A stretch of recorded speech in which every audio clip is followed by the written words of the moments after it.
స్వస్థపరుస్తాడు అన్న ఉద్దేశం తనకి ఉంది. సో అప్పుడేం చేసింది తను?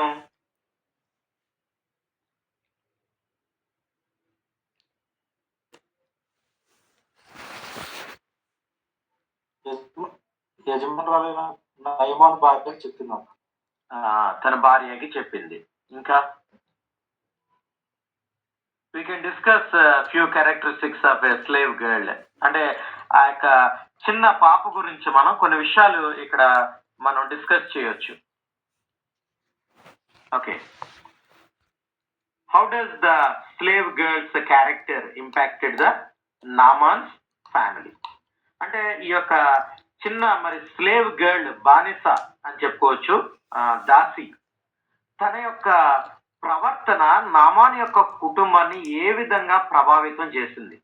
Especially Naaman's wife, Naaman and all the family members. మీరు షేర్ చేసుకోవచ్చు తన పాప గురించి, తన యొక్క ప్రవర్తన గురించి, ఏ విధంగా ఈ యొక్క పాప వారి యొక్క కుటుంబాన్ని, నామాన్ యొక్క ఫ్యామిలీని ఇంపాక్ట్ చేసింది, ప్రభావితం చేసింది.